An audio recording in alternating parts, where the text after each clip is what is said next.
किशन राम का गरीबी के मारे बुरा हाल था। उसके घर में कई कई दिन तक चूल्हा तक न जलता था। उसकी पत्नी सीमा उसे रोज समझाती कि मेहनत से काम किया करो, परंतु किशन राम बहुत सीधा व भोला इंसान था। इसी वजह से हर जगह वह धोखा खा जाता था। कहीं सीधेपन के कारण उससे भूल हो जाती तो कभी कोई उसे धोखा दे देता, जिससे उसे अपनी मजदूरी तक पूरी नहीं मिलती थी। एक दिन किशन राम की पत्नी ने समझाया कि क्यों न तुम सेठ के पास जाकर कोई काम मांग लो। उसके पास बहुत जमीन, घोड़े बैल हैं। वह तुम्हें खेतों का काम या जानवर देखने का काम दे सकता है। फिर हमें हर महीने गुजारे लायक कुछ न कुछ पैसे मिल जाएंगे। अपनी पत्नी की सलाह मानकर किशन राम सेठ के पास जा पहुंचा। सेठ बहुत चालाक और स्वार्थी था।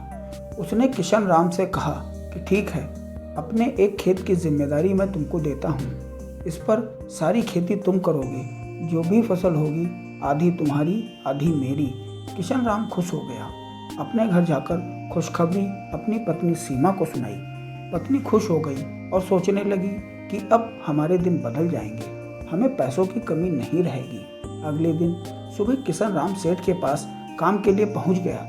सेठ ने अपना एक खेत दिखाते हुए कहा कि इसी खेत में तुम्हें मेहनत करनी है। खाद बीज सब मैं दूंगा।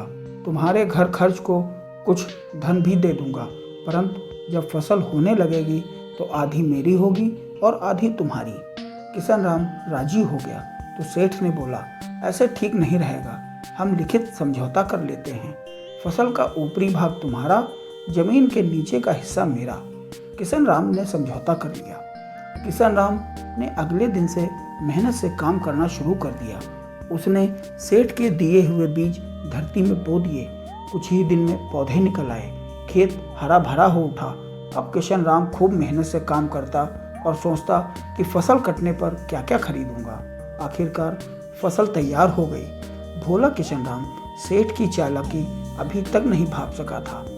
फसल कटने के वक्त सेठ भी खेत पर आ गया। शर्त के मुताबिक फसल का ऊपरी भाग किशन राम को मिलना था, वह जमीन के नीचे का भाग सेठ को मिलना था। सेठ ने चालाकी की थी और गाजर की फसल बोई थी। फसल काटकर 2 बैलगाड़ियों में भर दी गई। सेठ गाजर लेकर बाजार चला गया। वहां उसकी गाजर खूब अच्छे दामों पर बिकी। किशन राम बैलगाड़ी में अपनी फसल भरकर बाजार पहुंचा तो गाजर के पत्तों को खरीदने वाला कोई न था। जानवरों का चारा खरीदने वालों ने थोड़े बहुत पत्ते खरीद लिए। शाम तक पत्ते सूखने सड़ने लगे। बेचारा किशन राम दुखी होकर घर पहुंचा। पत्नी को सारी बात बताई। वह सेठ की चालाकी पर मन ही मन गुस्सा हो रही थी, परंतु वह कुछ कर भी तो नहीं सकती थी। आखिर किशन राम इतना सीधा था कि समझाने से बात नहीं बन सकती थी। थोड़े दिन बाद जब वह फिर से सेठ के खेत पर काम करने लगा तो उसने फिर वही शर्त रखी कि आधी फसल तुम्हारी और आधी फसल मेरी। किशन राम ने कहा, मुझे इस बार नीचे की फसल चाहिए। सेठ मन ही मन मुस्कुराया और मान गया।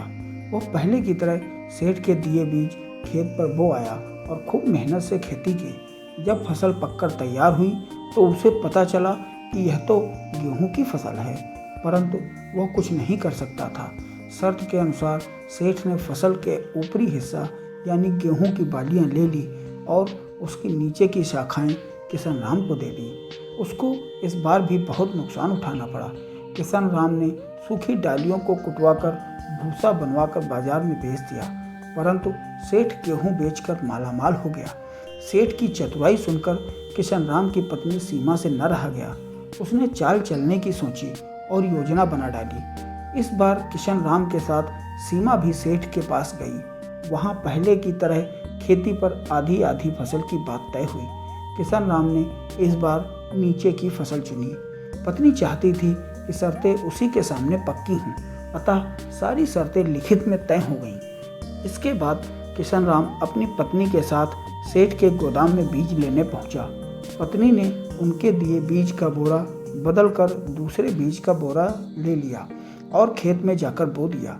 हमेशा की तरह सेठ इस बार भी खेतों की गुड़ाई बुआई देखने नहीं आया।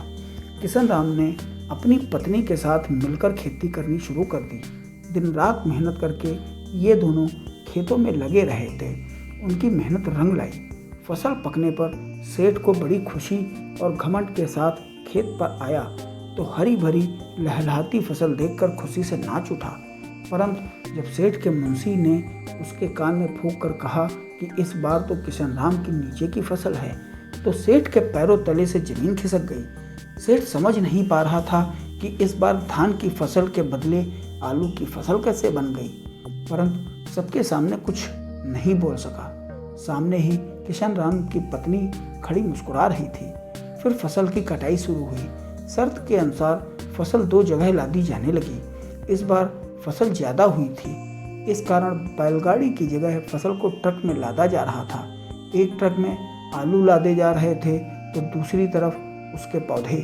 किशन राम अपनी आलू की फसल लेकर मंडी में पहुंचा तो बहुत अच्छे दामों पर फसल बेच दी। किशन राम के साथ उसकी पत्नी भी गई थी। दोनों फसल बेचकर खुशी खुशी घर लौटे। उधर सेठ के आलू के पौधे मंडी पहुंचते पहुंचते सूख चुके थे, अतः उन्हें जानवरों के चारे के लिए भी कोई खरीदने वाला न था। उसको पहली बार ऐसा झटका मिला था, इस बार जैसे को तैसा मिले था। उसने मन ही मन निश्चय किया कि अगली फसल में वो बदला जरूर निकालेगा। उसने अपने नौकर के हाथ किशन राम के यहाँ खबर भिजवाई कि अगली फसल के लिए वो उसका इंतजार कर रहा है। किशन राम की पत्नी सीमा ने कहला भेजा कि हमने आधी फसल का सौदा करना बंद कर दिया है।